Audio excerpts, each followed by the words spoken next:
Vamos a platicar a continuación con nuestro siguiente entrevistado. Él es Ernesto Ibarra, coordinador de ciberseguridad y derecho digital de la UDLAP Jenkins School, a quien saludamos con mucho gusto. ¿Cómo estás, Ernesto? Muy bien, muchas gracias, Darío. Un gusto estar con ustedes.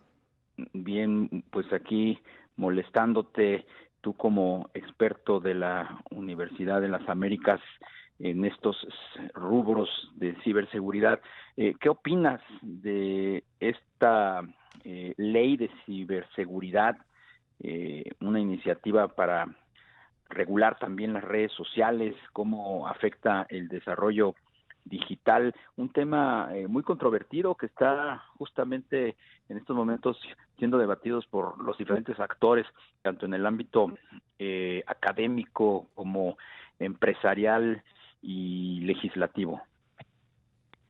Sí es, Darío, sin duda alguna, Internet por su poder, por esta herramienta tan poderosa para la manifestación de ideas que permite maximizar los derechos y libertades, pues nos lleva a considerar el entorno digital como un espacio también para brindar seguridad. El Estado está obligado a brindar y crear las condiciones para que la sociedad, la población, los usuarios en el ámbito digital lo hagan de manera cada vez más confiable y cada vez más segura. En principio, son dos iniciativas diferentes, una en el ámbito de ciberseguridad que han planteado distintos senadores, senadoras o diputadas y diputados, y por otro lado, la reciente ley que ha generado pues, mayor atención en los últimos días de parte del senador Ricardo Monreal en relación a la regulación de redes sociales. Ernesto, ¿qué tal? ¿Cómo estás? Te saluda Rogelio Varela. Precisamente de esta última, Ernesto, platícanos, ayer se conoció pues un primer documento que incluso habla de sanciones para pues las grandes empresas que están en este negocio de las redes sociales. ¿Cuál sería, digamos, que tu primer comentario al respecto?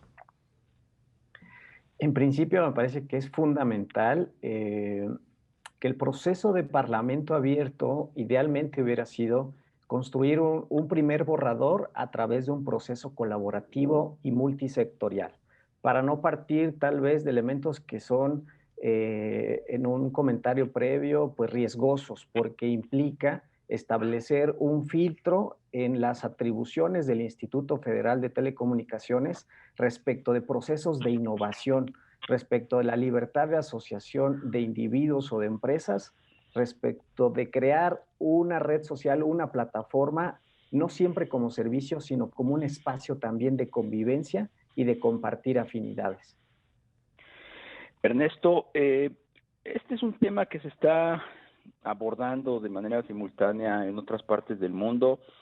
Quizás el referente más inmediato en el caso de México pues fue esta disputa del expresidente de Estados Unidos, Donald Trump, para con Twitter.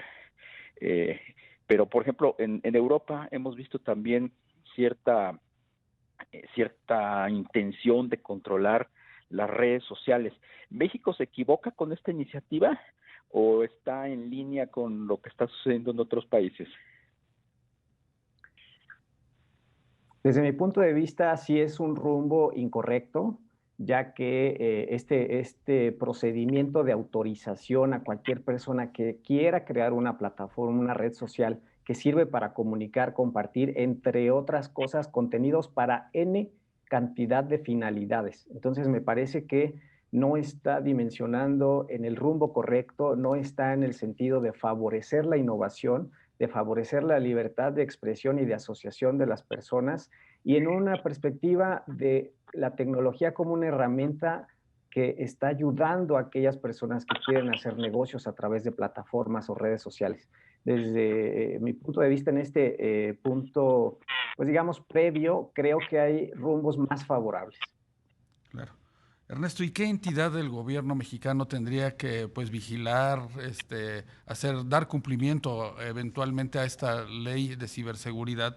Pues en el entendido de que el IFT pues se dedica a temas muy técnicos, ¿verdad? Del espectro y demás, y que pues esta parte de buscar poner filtros a crear nuevas plataformas o redes, pues iría más por el lado de los contenidos y de las intenciones de cada grupo social, pues para expresarse.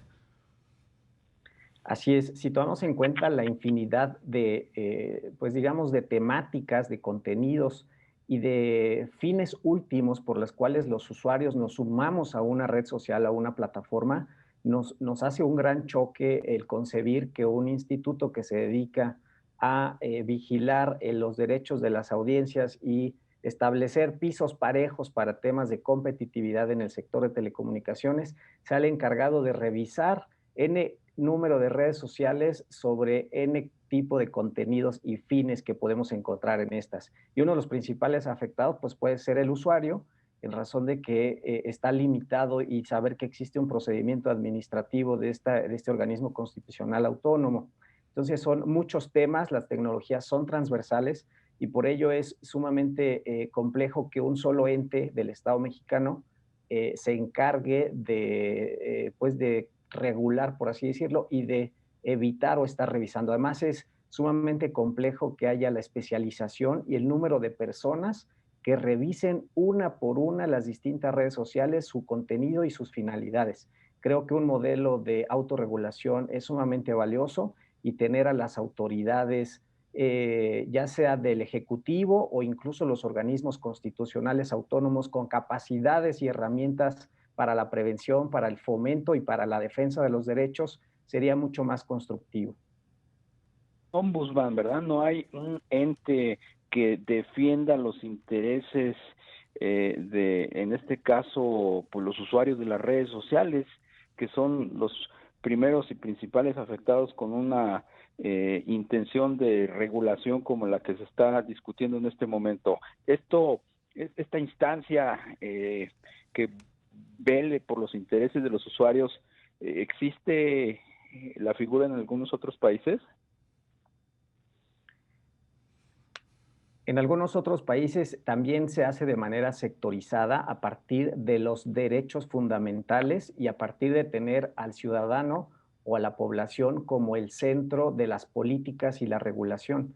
En el caso de México tenemos autoridades en el Ejecutivo que defienden al consumidor, ya sea dentro o fuera de Internet, que defienden el derecho a la protección de datos personales, como es el caso del INAI y los 32 organismos garantes locales, del IFT en materia de los servicios de telecomunicaciones, que no hay que confundir con plataformas o redes sociales, la CNDH, que garantiza y está para velar el cumplimiento de derechos humanos en general, tanto dentro como fuera de Internet.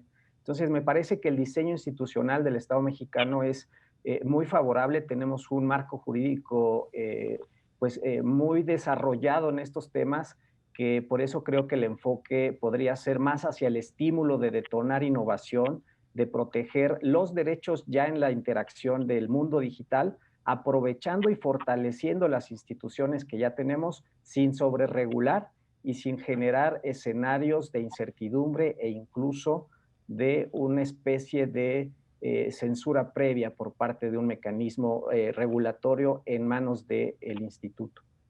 Claro. Pues Ernesto Ibarra, te queremos agradecer mucho que nos hayas tomado la llamada, coordinador de ciberseguridad y derecho digital de la Universidad de las Américas en Puebla, Jenkins School. Muy buenas tardes.